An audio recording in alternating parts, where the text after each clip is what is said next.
In Full Zoom is presented by Calvo Enterprises, Inc. and IT&E. And welcome everyone to another edition of In Full Zoom. I'm Nestor Licanto, and it's my great pleasure to welcome Senator Glenn Wakai of the state of Hawaii, a former colleague here at KUAM many years ago when we were both much younger, and also a good friend to the Marianas and to Micronesia. Aloha Day, Glenn. Aloha Day, Nestor. It's always a pleasure to be with you, and I'm so happy to see that you're still doing TV while the rest of us ugly guys went into do some other things in life. You're doing some great work for the state of Hawaii, as witnessed in your, I think, 8 to 10 years in the House, and now your second term in the Senate, right? Yep. So I actually spent 8 years in the state House, and then have been in the Senate for 12 years. Wow. 20 years. Doing the public service. So the reason I asked you on, I just came across a report that Hawaii has raised its minimum wage. Governor Ige signed that I think a few days ago, which would over the next 6 years raise minimum wage in Hawaii to $18, which would, barring any other state doing likewise, would be the highest in the country. Can you comment on that? Yes.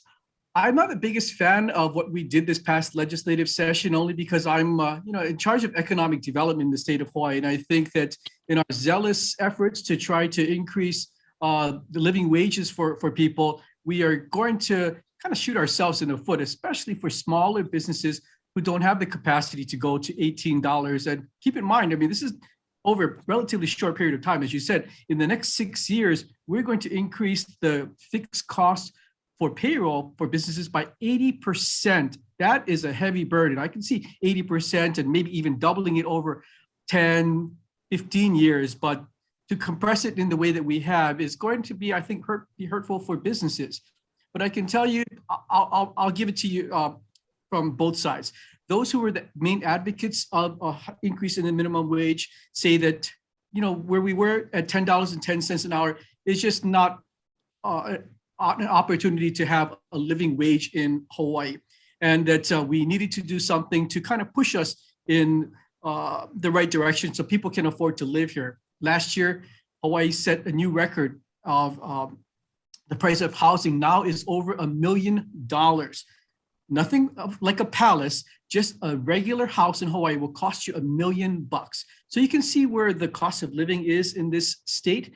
And so the advocates said that, you can't afford housing, groceries, gas, all of the essentials that we have in life. And therefore, $10 was $10.10 an hour, which is currently where we are at, is just too low. So they compressed it in October of this year. That $10.10 will go to $12, and 2 years.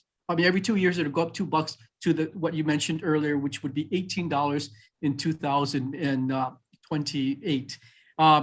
That is going to be hard for the business sector to swallow. The Chamber of Commerce here, as well as many restaurants and smaller businesses, were really pushing back on that. And I'm actually with that group of folks because ultimately, from a business standpoint, you go and increase your payroll by 80%, you're going to make some hard decisions, which is probably to lay off people and also to automate, having robotics, having other means of technology to make yourself efficient and ultimately get rid of the people you're trying to actually help. So I think that's going to be quite the experiment that Hawaii is going to be undergoing over the next few years. And I would caution the folks in Guam and the lawmakers in Guam to really look at what Hawaii is going through. And if it's a success and I'm wrong, I will admit to that. But I really think that this is something that really should be taken with a bit of caution before Guam goes and follows Hawaii down the path of an $18 per hour minimum wage. In Full Zoom is presented by Calvo Enterprises, Inc. and IT&E. In Full Zoom is presented by Calvo Enterprises, Inc. and IT&E. Talk to us a little bit about, I guess Governor Ige was under a lot of pressure from the unions, from the other work groups. Talk about what he was going through in his, because it took him a while to sign the bill. I think over a month. It was past a month, well over a month before he actually signed it. So what was he going through? What were the thoughts that he had to consider? Well, I don't think you should read too far into the month thing. It was just a matter of when he was going to schedule it, because he was in Japan for most of the beginning of June. So I don't think there was any question in his mind that he was going to sign it. But as you mentioned, some of the main advocates were the unions, very progressive Democrats here in the state who think and have equated the minimum wage to a living wage, which I think is a very scary thought, not scary, but inappropriate, because I don't see that the minimum wage should be equated to a living wage. I'm a believer that if you're a 16-year-old kid working at the McDonald's in Agana, I don't know if you deserve to be paid $18 an hour. So I just see that you bifurcate these two and look at it as two completely separate issues, then you have a different perspective. But you're correct. The main advocates were very liberal folks, and as well as unions here.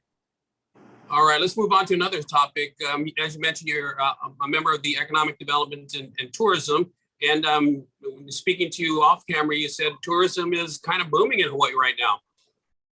It's better than ever. I mean, keep in mind, 2018 was a banner year for tourism in Hawaii. We had 10.4 million tourists that generated $17 billion in economic activity.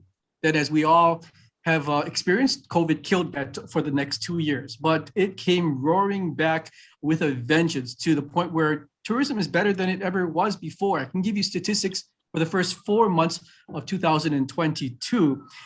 Tourism, and I want to be sure I get you the correct numbers, tourism spending for the first 4 months of 2022 was $5.83 billion. That's up from 2019. The beauty of it, though, Nestor, is that we've gotten more economic value with fewer bodies. Tourism numbers, actual arrivals, have gone down by 16%. So for us in Hawaii, back in 2019, when we were kind of just roaring with tourists, we had 10.4 million visitors here. There was a lot of pushback by locals that, these tourists are in the wrong places, they're causing traffic jams. There's a really anti-tourism sentiment back then. So now here we are, relishing in all of the economic vitality of tourism with fewer numbers. That is a really good situation for the state of Hawaii to be in at the moment. How do you explain that? So you have fewer tourists, but they're spending more? Yep. So we're actually extracting more economic value with fewer bodies here. And, we have, I don't know how Airbnbs and short-term vacation rentals have affected Guam, but in Hawaii, they're a real problem. But we've seen with this rebound of tourism that maybe fewer of them are staying in kind of these cheapo accommodations, and a lot of them are staying in hotels. Hawaii has the highest ADR, that's the average daily room rate in America. You come to Hawaii right now, your average hotel room is $370. Pre-COVID, or 2019 time period, that was fluctuating at about $297. So you can see almost an $80 increase in per visitor, just purely on the daily room spend for our visitors coming now. Can you tell us a little bit more about the demographics of your visitors? Are these eastbound from the mainland as opposed to Asian tourists that Guam sees? Yep. Asia is dead in Hawaii. We're just getting just a smattering of Japanese, maybe 2,000 Japanese a month. Keep in mind, in 2019, we were getting like 18,000 Japanese per month. So we can see it's dramatically lower. So that hookah, that hole, so to speak, of the 30% of foreigners that we used to have in the tourism makeup in 2019, that's pretty much dried up and gone. But to your point, that's been filled by U.S. mainland traveler. And as I just mentioned, they're ready to spend a decent amount of money here. So we're lucky. Unlike Guam, it's a harder effort to get mainland folks over to Guam. But that's been our golden goose here in 2022. And has the Hawaii Tourism Association and the industry changed its marketing to lure these higher spending tourists? Yeah, and that's what's surprising. So going back to 2019, when there was that pain point and locals were griping about over tourism, That's when the Hawaii Tourism Authority began what's called DMAPs, Destination Management Action Plans. And this is where in the various communities, Hawaii's not like Guam, right? There's multiple islands here. So we had Kauai, Maui, Big Island, Oahu, Molokai. Everybody came up with their improvement ideas for tourism, where they should go, how we should push more culture on them, how we should try to go after a visitor that's more respectful, both to culture as well as the environment. So all of that discussion was taking place, and it actually turned out to be good because during the doldrums of COVID, we were able to kind of recalibrate and try to push tourism in the right direction and make sure that they're not in our cul-de-sacs and bothering our residents. So we actually have gotten a better, more respectful visitor as well, perhaps most importantly, a higher spending visitor. Yeah, you were mentioning that the number of tourists coming in from Asia has kind of disappeared for Hawaii, but you did mention to me something that your wife shared with you, and that in Japan, they're encouraging travel to Guam. Can you explain a little bit about that? So in Hawaii, we're really looking forward to the resurgence of the Japanese market, but I think that's a little bit farther down the road because of the fuel surcharge, because of the devaluation of the Japanese yen. So I think in the short term, when things open up for Hawaii, we're going to get the very high spending visitor, and we're looking forward to that person. But I think after maybe 4 months, the average Japanese visitor might not be coming here in the numbers that they have in the past. And that's why I look at Guam, and I think it was very smart of the Guam Visitors Bureau to pay for the COVID testing before they return home. In Hawaii, that test is $140. And if you're coming with a family, that's a lot of money to be spending in addition to all of your other accommodations. So I was watching the Japanese talk show, and then they were suggesting to the Japanese that Guam is a better buy for the current moment than Hawaii is because of all of the financial reasons why it might be very difficult to get to Hawaii, that Guam was a very good, not second choice, was a first recommendation for that show to the Japanese viewers. In Full Zoom is presented by Calvo Enterprises Inc. and IT&E. In Full Zoom is presented by Calvo Enterprises Inc. and IT&E. That's good news, and thanks for sharing that. I know you spent a great deal of time, and the Marianas and Guam and Micronesia still has a special place in your heart. So thanks for sharing that. And also wanted to talk to you about you had a bill to create a strategic plan for renewable energy. What's the status of that? Well, I think that like Guam, Hawaii's energy costs are just through the roof. Hawaii residents and businesses pay 3 times the national average for energy. The national average is 12 cents per kilowatt hour. In Hawaii, we pay about 38 cents. I'm sorry, I don't know what Guam statistics are, but when you talk about economic development, it's expensive here too. But when you talk about economic development, Nestor, I mean, there are factors, right? Like we just talked about the minimum wage. There's a payroll factor, and then energy is another huge cost driver for Hawaii. Whether you're a resident or if I'm in my role of trying to expand business, it's hard to expand business when you have an electricity bill that's 3 times the national average. So we have to try and find a better way. Hawaii was the first state to push for 100% renewable by 2045. We're well on our way to getting there.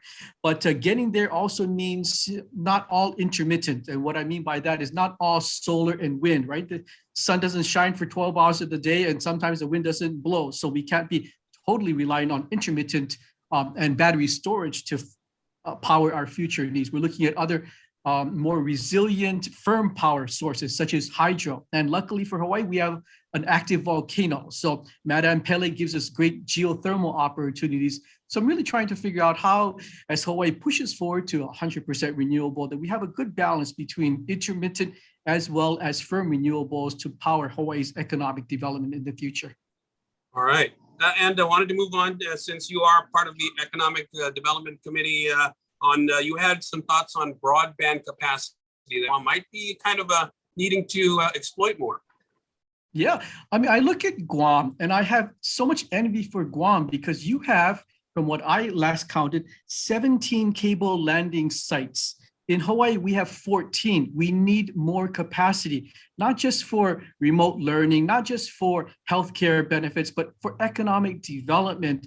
And Hawaii, through the new Biden administration, we're going to get $115 million to interconnect our islands, and then another $100 million to send the broadband. It's called the last mile, right? Once you get it on land, you still got to get into people's homes and businesses.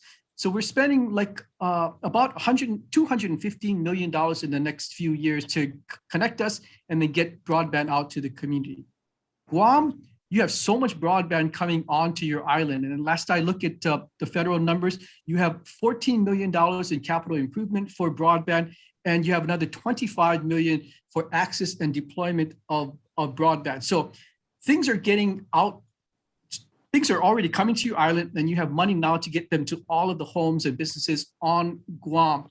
But it goes back to Guam has immense capacity there that Hawaii is jealous of and envious of, as I try to create an innovation, more technology-oriented economy, because Hawaii's economy mirrors that of Guam, right? The biggest dogs are tourism and the military, same. But what's different is you have way more capacity. And, I looked at the Guam Economic Development Authority website today, and nowhere in any of these investment opportunities is there any talk about a technology sector growing in Guam. You talk about hotel development, you talk about light manufacturing, you talk about regional recycling, captive insurance. And by the way, this website apparently hasn't been updated in 3 years. So you might want to talk to Gita about updating your website there. But nowhere in the economic development plan is any taking advantage of the broadband that you have there.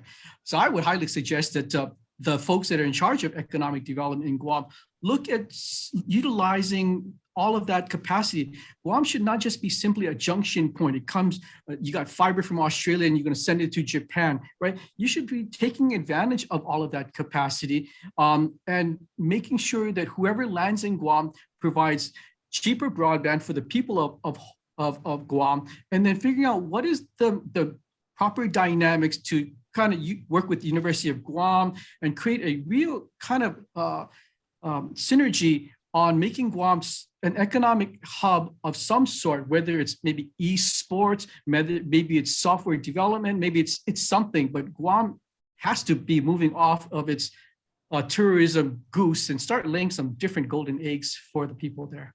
In Full Zoom is presented by Calvo Enterprises Inc. and IT&E. In Full Zoom is presented by Calvo Enterprises Inc. and IT&E. Yeah, do you have some specific ideas on how we can leverage this broadband capacity, all these cables that are landing here? Well, I imagine if you have that much capacity, you could get cheap, and you probably have very fast, probably faster than Hawaii broadband speed. I mean, for an example, like I'm a big fan that the future of transportation, ground transportation, is autonomous vehicles. And I'm trying to struggle here to get 5G on to deployments all over the place. But if you have that much capacity in Guam, perhaps Guam might want to talk to, the Googles, the Teslas of the world to say, hey, pick me. We want to be your autonomous vehicle test site because we have so much capacity. Just light the place up and then move the cars around, and Guam could be the world leader in autonomous vehicles. I just use that as an example of how you have so much capacity. Hawaii can't become that spot because we just don't have enough broadband infrastructure here. Good thoughts, and I will share this interview with my friends over at Gita. Please do. What other topic I wanted to talk to you about, and this shows just how much you value your relationship with the Micronesians. Tell us about this book drive that you did and the recent deliveries to YAP in Costa Rica, I believe. Well, Nestor, if you don't mind, it goes back to my initial days in Guam in the 1990s, when at that time, coming from Hawaii, I didn't understand the Micronesian situation. I didn't understand the Compact of Free Association. That was all new to me. And as you know, as a journalist, you're paid to be fair, right? You got to look at all these great positions or different positions and kind of convey that to the viewers every night and be fair. But in the political world, I'm expected to be an advocate. So now I take that responsibility on in Hawaii, and I advocate for the Micronesians here in Hawaii. They unfortunately get kind of a bad name and rap in Hawaii, and I'm trying my best to kind of reconcile that and show that, there are struggles in Micronesia, but there are really good people in Micronesia as well that live here in Hawaii. So you mentioned this past weekend, we loaded up 2 containers of books, 40,000 books, in fact, and 1 container went to Kosrae, 1 container went to Yap. But I've been doing this for the past 14 years, Nestor, sending surplus medical and educational supplies to all of Micronesia. Earlier this year, we sent another 40,000 books. Those went to Majuro, and another container went to Palau. So every 6 or so months, not just books, we send all sorts of equipment down to Micronesia, but it really comes back to my understanding of issues in Micronesia and my fondness and love for my days both in the Marianas and well beyond the Marianas. And this might sound kind of cocky, but I use the power of my office here as a senator in Hawaii to get donations put together, ask Matson to kokua and give us containers that help and enrich the lives of Micronesians. So yes, I still have a really soft spot in my heart for Micronesia and do whatever I can in my capacity as a senator here in the state of Hawaii to help all corners from Palau all the way to Majuro and improving their healthcare and education systems. And we certainly appreciate your being the continued friend of Guam and Micronesia, Senator Glenn Wakai. Thank you so much for joining us. Appreciate it. Good to see you, my friend. Thank you for having me. Half a day. Sijusmasi, Nestor. All right. That's Glenn Wakai. As I said, I'm Nestor Licanto. Thanks for watching, everybody. We'll see you again next week on In Full Zoom. In Full Zoom is presented by Calvo Enterprises, Inc. and IT&E.